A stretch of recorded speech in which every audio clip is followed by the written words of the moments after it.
जीवन जगत असताना आपला सुद्धा हार्दिक पांड्या होणार नाही याची प्रत्येक पुरुष मंडळीने काळजी घ्यावी।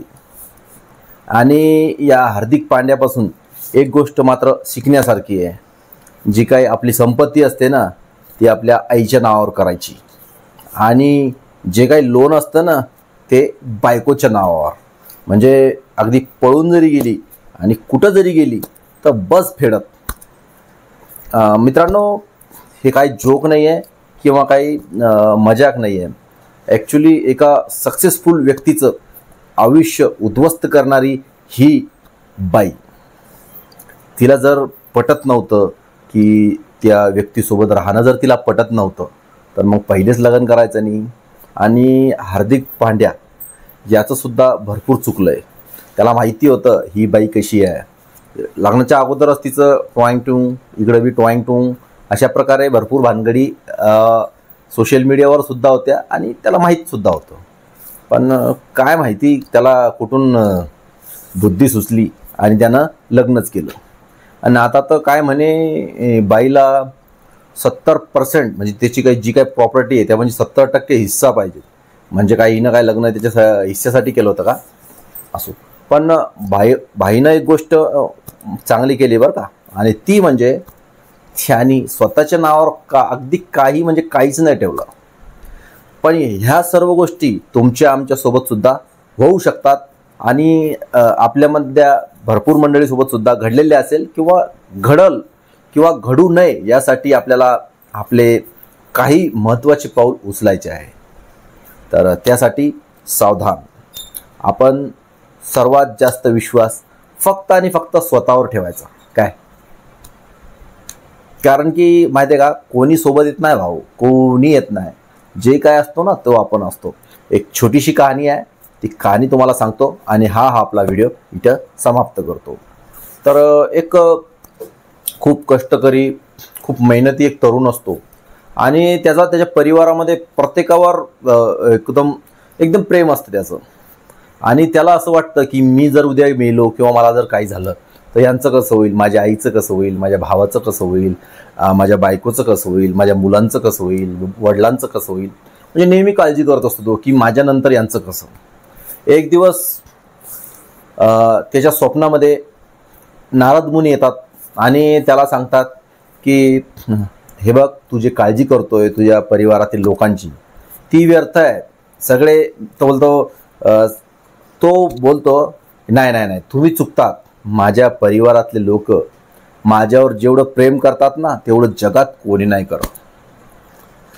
नारद मुनी म्हणतात, अरे नाही, या जगात कोणी कोणाचं नाही आहे। जे काय ते आपण आपले आहोत, म्हणजे आपण जे स्वतः आहोत तेच आहोत, बाकी कोणी कोणाचं नाही आहे। सगळे स्वार्थी आहेत, कुणाचा कुठं ना कुठं काही ना काही स्वार्थ लपलेला आहे नात्यामध्ये, संबंधामध्ये। चला आपण कहाणी पूर्ण करूया। तर मग तो म्हणतो शक्यच नाही आहे।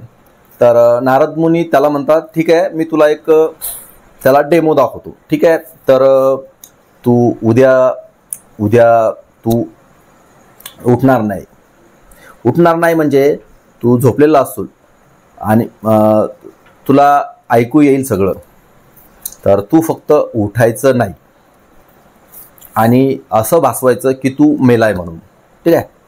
आणि ठरलं। दुसरा दिवस उजाडला आणि बायको आली नवऱ्याला उठवण्यासाठी, प्रयत्न केला उठवण्याचा। पाहते काय की नवऱ्याची हालचाल नाही, श्वास थांबलेला, नाडी बंद पडली। मग तिला आश्चर्य वाटलं। मग तिनं त्याच्या आईला आवाज दिला, म्हणजे सासूबाईला, की हे बघा यांना काय झालंय। ते आले, आई आली, बघितलं, अरे श्वास नाही, काय नाही। वडिलाला बोलवलं। असं करता करता पूर्ण घर जागं झालं। मोहल्ला, गल्ली, गाव सर्व एकत्रित झालं। सगळीकडं रडारड सुरू झाली आणि बायको रडते की आता माझं कसं होईल, याच्याशिवाय माझं काही नव्हतं। आई म्हणते मी तर म्हातारी झाले, माझं पिकलं पान आहे, मला आता जगून काय फायदा आहे, याच्याऐवजी मला नेलं असतं खूप बरं झालं असतं। वडील म्हणतात, अरे बापा, माझ्या तर मसनामध्ये गौऱ्या गेल्या, मला तर जगायची पण इच्छा नाही आहे आणि मला कशाला ठेवलं माझ्या तरुण मुलगानेला। लेकरं म्हणतात, आम्ही आता अंड्यातून नेमकंच बाहेर आलो, आम्ही कसं करू, आमचं काय होईल, असं तसं फलाना ढिमकानं, म्हणजे सगळे जेवढे पण होते लगतचे परिवारातले सगळे आपलं आपलं दुखडं तिथं रडायला लागले. आणि यामध्येच मग तिथं आले नारद मुनी एका ऋषीच्या वेशामध्ये. आणि त्यांनी सांगितलं की ऐका, एक मी तुम्हाला सर्वांना सांगतो की हा व्यक्ती जिवंत होऊ शकतो आणि मी त्याला जिवंत करू शकतो.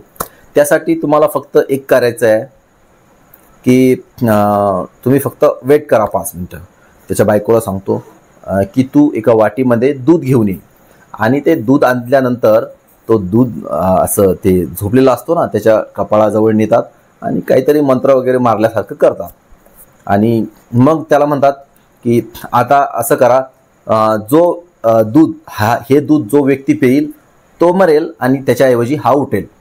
तर मग तो सर्वप्रथम बायकोला ऑफर करण्यात येतं दूध, की हे दूध तू पिये, म्हणजे जेणेकरून तुझं जेवढं काही प्रेम होतं, जीव होता ना, तर तू मरशील आणि हा उठेल. ती बोलते नाही नाही नाही नाही, असं कसं, तर माझे लेकरं माझ्याशिवाय राहू शकत नाही, नाही नाही नाही मी नाही पिऊ शकत. मग आईला म्हणण्यात येतं की तुम्ही म्हणता ना की माझा आता जगून काय फायदा वगैरे, तुम्ही प्या. नाही नाही नाही, मग मी पिलं तर मग माझ्या म्हाताऱ्याचं काय होईल, माझ्या म्हाताऱ्याला कोण जीव लावल असा. आणि मग म्हाताऱ्याला म्हणण्यात येतं की तुम्ही प्या, तुम्ही तर म्हणल्या ना मसनात गवऱ्या गेल्या, असा मी काय करू. नाही नाही नाही बाबा, मी जर पिलं तर मग माझ्या म्हातारीचं कसं होईल. ह्या सर्वांनी असे एक नाही 1000 कारणं दिले असो.